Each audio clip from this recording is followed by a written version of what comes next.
Ser podcast.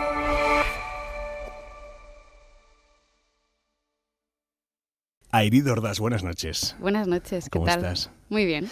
Airi, eres directora de la iniciativa Memorias Sintéticas, que es un proyecto para recuperar, a través de la inteligencia artificial, recuerdos visuales perdidos o no documentados. Explícame cómo lo hacéis. Pues sí, básicamente utilizamos herramientas de inteligencia artificial generativa para poder crear imágenes de recuerdos personales que no han existido nunca o que se han perdido. Es decir, lo que hace unos años igual hubiera hecho un artista o un dibujante, ahora lo puede hacer la inteligencia artificial. Y a partir de una conversación con alguien que quiere recuperar de forma visual un recuerdo, una memoria, podemos generar una imagen que represente esa emoción, esa historia que hay detrás de ese recuerdo o esa memoria. ¿Cuál es el proceso? Esa persona os cuenta lo que recuerda y vosotros de alguna manera le dais esa forma a través de la inteligencia artificial. Exactamente, es decir, en una entrevista de memorias sintéticas normalmente hay 3 personas. La persona que quiere recuperar la memoria, el entrevistador o entrevistadora, que podría ser alguien como tú, y luego el prompter o la prompter, que es como de estas nuevas profesiones que están emergiendo, que es la persona que es especialista en la inteligencia artificial y quien va a traducir esa historia oral en un prompt, una indicación que le vamos a dar a la inteligencia artificial para que genere las imágenes. Entonces, Me lo imagino un poco como los retratistas de la policía, ¿no? Que van ahí, según lo que va contando el testigo, van creando. Totalmente, claro. Y esto antes se hacía a mano y tomaba un tiempo y además con las limitaciones de tener que hacer algo a mano, ¿no? Luego, en estas entrevistas de memoria sintética se genera en realidad como un proceso muy iterativo en que una vez la persona ha contado su recuerdo y la ha descrito, gracias a la ayuda de la persona entrevistadora que también le hace preguntas que ayudan a describir visualmente ese momento, el prompter va generando imágenes y cuando tiene unas primeras 4 imágenes que cree que son representativas de lo que la persona está contando, se las enseña. Con esta exposición a la memoria, la persona que está recordando empieza a recordar más y empieza a conectar más también con la emoción detrás de ese momento.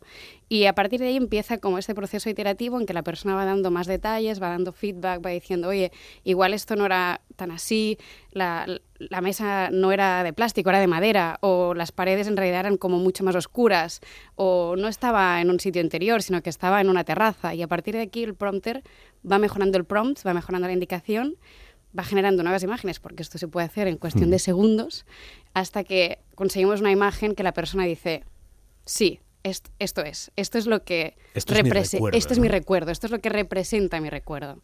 ¿Tú consideras que esa imagen es memoria? Esa imagen nosotros le llamamos vectores de memoria.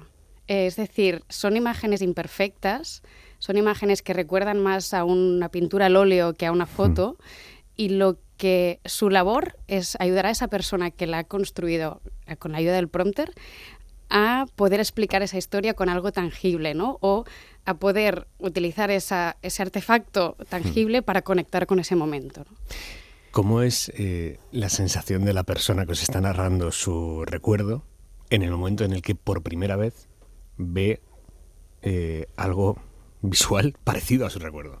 La verdad es que es bastante emocionante verlo porque es una sensación de, incluso como de descanso, ¿sabes? De, wow, sí, esto es, y de repente tengo algo visual que puedo utilizar para seguir contando esta historia que igual, ¿no? La gente mayor que ha contado esas historias una y otra vez en las sobremesas, en su familia, a sus nietos, y que igual sentía que no les estaban entendiendo, que tal, de repente es como, tengo algo que puedo enseñar y que va a seguir, o sea, que se va a preservar, ¿no? Por el hecho de poder tener algo tangible que represente esa historia o esa memoria, a la persona le da la sensación de que ese recuerdo va a perdurar más. ¿Siempre se consigue llegar a algo que se parece?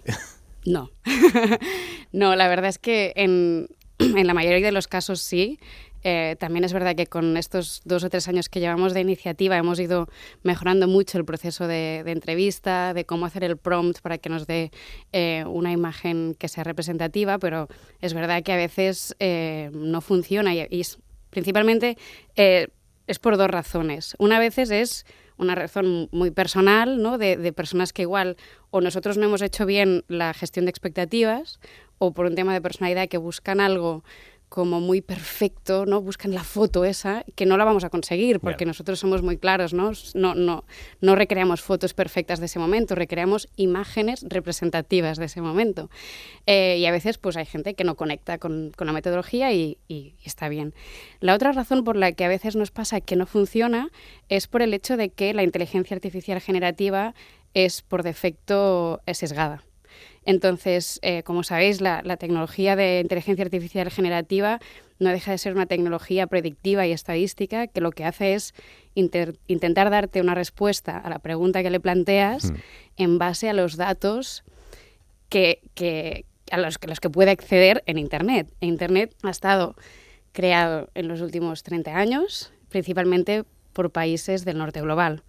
Entonces, cuando intenta representar una imagen de estos países, ¿no? De Estados Unidos, de Europa, en la mayoría de las veces... Ahí no hay problema, ¿no? Ahí no hay problemas, te da unas imágenes que son representativas de esa cultura, pero, por ejemplo, cuando intentas reconstruir una imagen, que nos ha pasado hace muy poco, de una comunidad indígena de Sudáfrica, es muy difícil que la máquina, digamos, te dé un resultado que para esa comunidad sea relevante a nivel cultural, ¿no? Que puedan conectar con eso a nivel de cómo son pues los diferentes elementos que representan una cultura, desde la vestimenta, los elementos de una casa o los elementos de un paisaje incluso, ¿no? O sea, que la inteligencia artificial también sigue atendiendo a clichés cuando habla de culturas en las que no ha sido educada. Yo diría que es el mayor riesgo de esta tecnología, que es por defecto esto sesgada y que puede,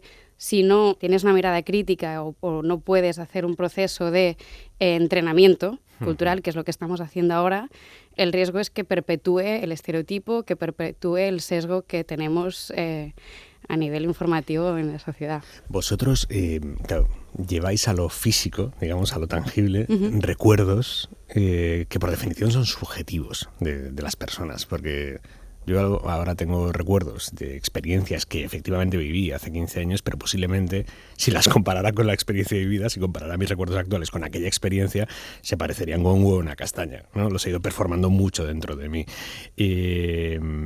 Para vosotros es importante que lo que recreáis y lleváis a la imagen sea cierto, o no tiene por qué, con que responda al pensamiento que esa persona tiene de aquel momento, es suficiente. Para nosotros el objetivo principal es que ese proceso, este artefacto que creamos, sea útil para la persona que lo está creando. Y reconociendo, como tú dices, que es una memoria personal y subjetiva, para nosotros el factor de éxito es que esa persona sienta que eso representa su recuerdo. En ningún momento las memorias sintéticas que estamos generando pretenden ser un artefacto que sea como portador de la verdad, ¿no? Es decir, simplemente es un artefacto que ayuda a la narrativa personal o comunitaria de una comunidad, y esto es algo que también intentamos ser muy transparentes con ello. Entonces, de hecho, nos ha pasado alguna vez que han venido dos personas a la vez a reconstruir memorias, o una pareja, por ejemplo, de gente mayor. Colisión de memorias. Claro, y era como... la co-creación con el entrevistador, el prompter y las dos personas, y claramente era una pareja que cada uno recordaba completamente distinta, de forma distinta el momento, porque lo que dicen los expertos es que en realidad nuestra memoria está hecha de emociones. O sea, es decir, tú recuerdas más la emoción que hay detrás de esa historia que los detalles exactos, ¿no? Y obviamente cuando hay una experiencia en la que han participado más de dos personas, pues si les preguntas, cada uno tendrá su versión de la historia. Esto es como recordamos, ¿no? Y entonces esta anécdota que recuerdo era muy divertida ver cómo las dos personas de la pareja eran como, no, pero eso era así, no, pero eso no, pero eso era este color, no era otro. Y al final fue como un consenso, ¿sabes? Fue como un consenso de llegar a una imagen en el que los recuerdos dos... intermedios, ¿no? Exacto, sí. Recuerdos de aproximación. ¿Cualquiera puede reservar una sesión para que se le recree por inteligencia artificial un recuerdo? Ojalá te pudiera decir que sí. Es decir, el proyecto en sí nació como un proyecto de investigación interna dentro de nuestro estudio.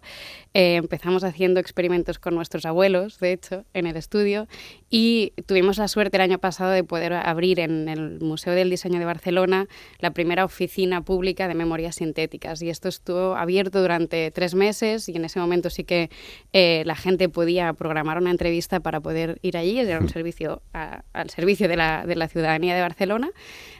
Para que pudieran ir a reconstruir memorias. Ahora mismo estamos en un momento del proyecto en el que estamos intentando buscar financiación estable para poder abrir de forma sistemática estos espacios públicos para que las personas puedan hacer esta reconstrucción de memorias. Lo que estamos haciendo de momento es, a través de organizaciones que quieren experimentar con nuestra metodología, pues dar este servicio a los usuarios de estas organizaciones, ya sean hospitales o museos principalmente. Y a la vez estamos estamos como explorando diferentes vías de cómo podemos hacer llegar esto a la gente. Sí que es verdad que además esta tecnología está disponible a todo el mundo. Entonces, lo que nosotros hemos hecho es intentar darle un uso diferente y una metodología que permite reconstruir estas imágenes de recuerdos, pero con poca formación, digamos. Podría utilizar cualquiera de las herramientas de inteligencia artificial generativa para crear una imagen. Cuando creáis esa imagen respecto a un recuerdo mío, ¿quién pasa a ser dueño de mi recuerdo? Esta es una buena pregunta. Depende de la plataforma que estés utilizando. Esto, como sabéis, la tecnología de inteligencia artificial está avanzando a un paso gigante y la regulación va por detrás, ¿no? Bueno, como casi siempre.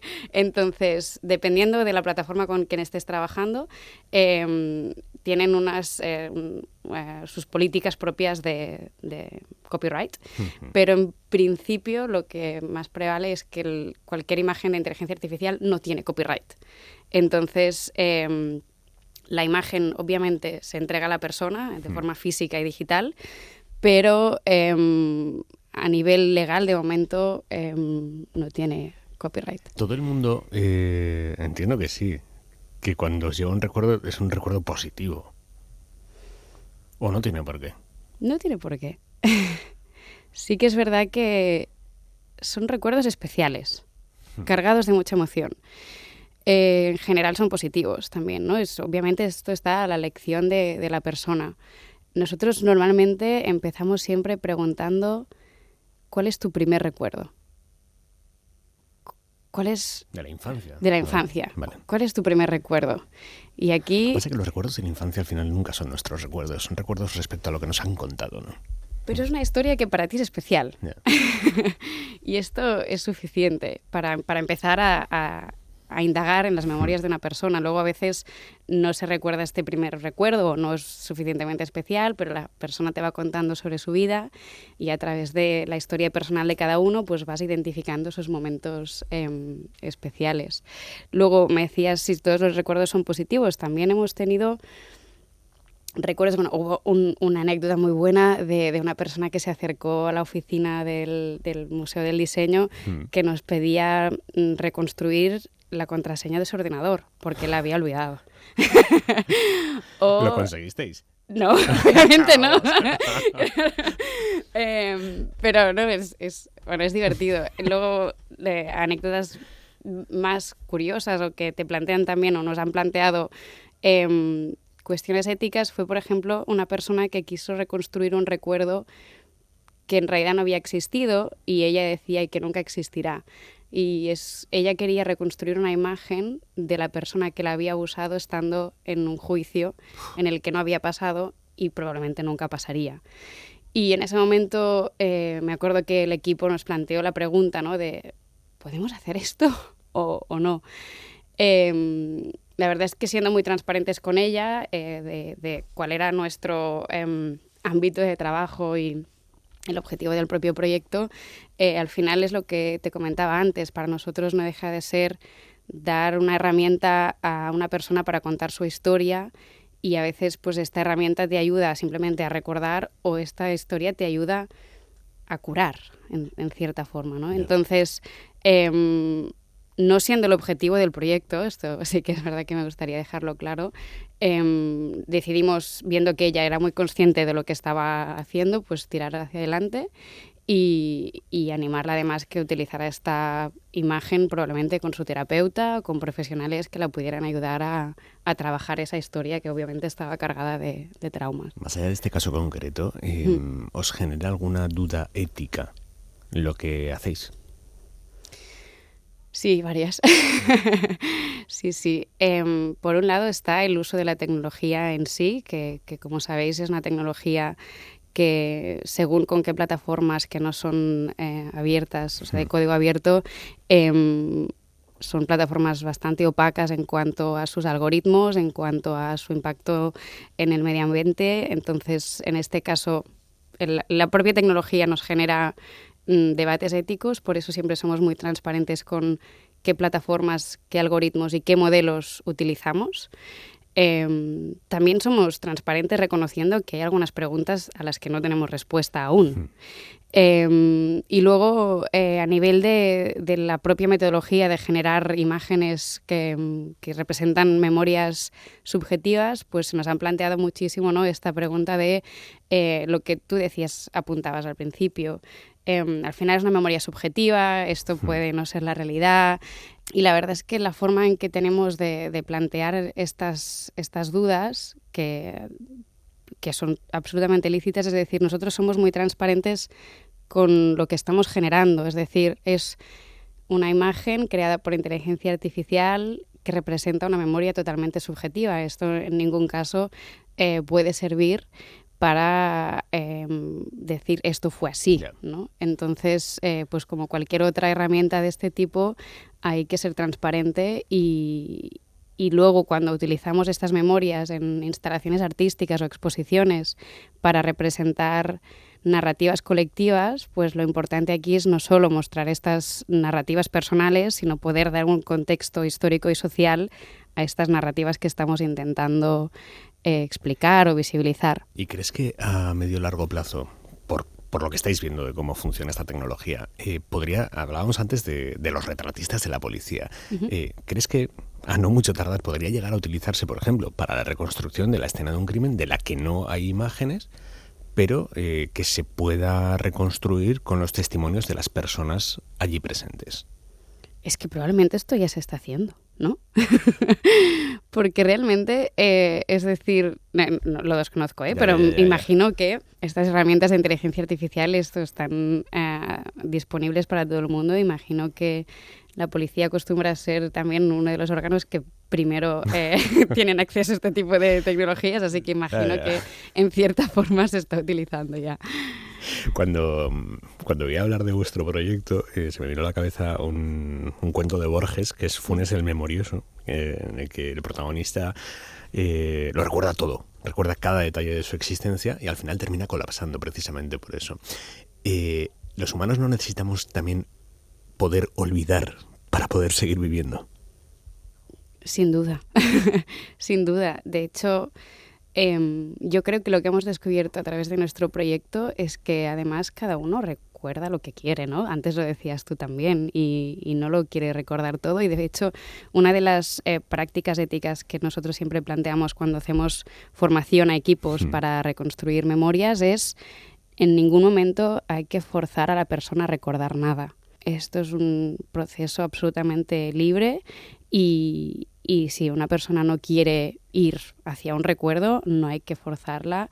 Y a veces hay personas que quieren reconstruir una imagen y otras que quieren construir 10. y obviamente, como es algo, en nuestro caso, la iniciativa es algo que está abierta a todo el mundo y solo se acerca a esas personas que quieren recordar o que quieren generar una imagen, ¿no? Entonces, muy a favor de obviamente, el respeto a la libertad de cada uno a recordar o olvidar lo que quiera recordar o olvidar. Airid Ordaz, muchísimas gracias y buenas noches. A ti, muchas gracias, buenas noches. Para no perderte ningún episodio, síguenos en la aplicación o la web de la SER, Podium Podcast o tu plataforma de audio favorita.